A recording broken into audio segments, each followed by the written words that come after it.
Hello from a rather hot day in southern New Mexico, 100 degrees Fahrenheit, all made quite tolerable to the wonders of modern refrigerated air conditioning. Anyway, I wasn't here planning to make a unboxing video, but I am going to do something akin to that, and it's about a Tilley T3 hat. And the reason I decided to do one is because I haven't seen many videos out there these days on the T3. Most are 4 to 6, 7 years old. So I thought, well, let's do something now for 2024 and see what we have. First of all, it came today. I ordered directly from Tilley because I noticed that some people who get things from Amazon have their hats delivered in just a plastic shrink wrap sort of bag, and I thought, well, that seems kind of junky. I don't want to do that. So anyway, so I did order from Tilley. It came in a box in about 3 days total. It's already been unwrapped by me, so, but there it is, and it is a made in Canada Tilley T3, and as you can see, it looks quite nice. Has the old-fashioned label in there, made in Canada label as well. It's got the maple leaf snaps, which I really wanted. The Wanderer doesn't have the maple leaf snaps, so I didn't go for the Wanderer. It was sort of hard to find, or at least to correctly figure out which ones were made in Canada compared to those made in China. And a lot of them are made in China. A lot of models are made in China only.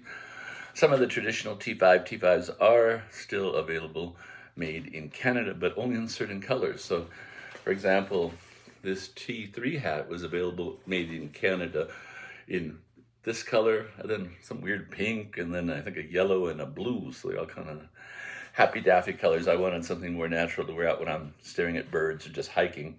And so I got this. And it's really nice. The quality is really nice. I mean, as soon as you pull it out, you know, oh, okay, I got a nice hat.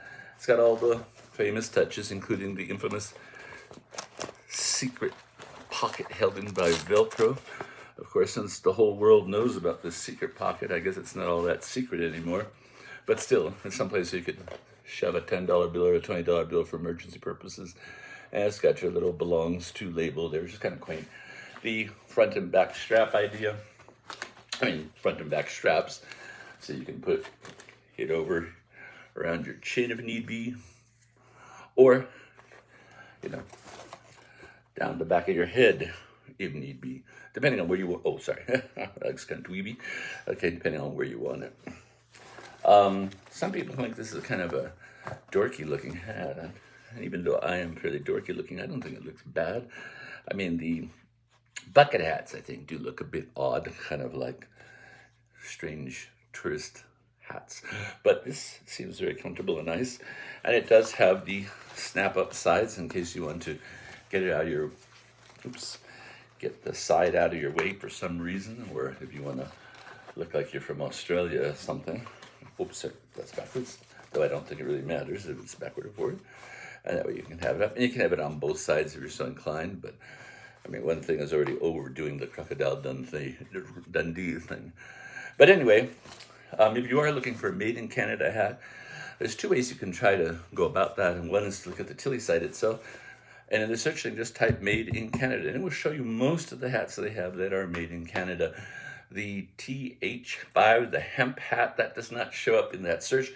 But if you look at that hat and some others, you'll see where it says, where it's made in the specifications area, it'll say made in Canada. Otherwise, it'll say made in China or responsibly made in China. I'm not quite sure what it means when it doesn't say responsibly made. Also, if you're going through Amazon, you can look and it'll say imported, and then it'll say source of manufacturer, something like that. And then if it's made in China, it'll say made in China. If it's made in Canada, it'll say made in Canada. So that's two ways you can find it. And the odd thing is that, for example, the T3 in certain colors, for example, olive, is, at least at this moment, made in China. This one, made in Canada, but the price is exactly the same. So I think I'd rather go with the old traditional made in Canada, make a few jobs for whoever is up here in North America, And it's nice to just have something that's made nearby. I mean, a Stetson, for example, but a Stetson made in China, that just wouldn't feel like a Stetson. If you're buying a Tilley that's made in China, well, you could buy something else made in China. Not that I'm anything against something made in China as far as things go, but if you want a Canadian hat, buy a Canadian hat made in Canada. Anyway, it seems really nice. I won't go on too much about it because everything you want to know is out there. It floats. It can be washed, machine washed for that matter, which is nice. It's guaranteed not to shrink, lifetime guarantee, one-time replacement at 50%, I think it is. All those other famous Tilley perks. But anyway, I think it's a nice hat. Oh, and I even got the size right. I think accordingly it's supposed to be you can either use their guide and add 2 centimeters, or, if you know your hat size, get one size up. It should be able to fit 2 fingers on and to twist without friction on your head. And in that sense, I think oops, I did it right. And I quite like it. I'm happy with my new purchase, and see if you're happy if you get one too. Farewell. Stay cool.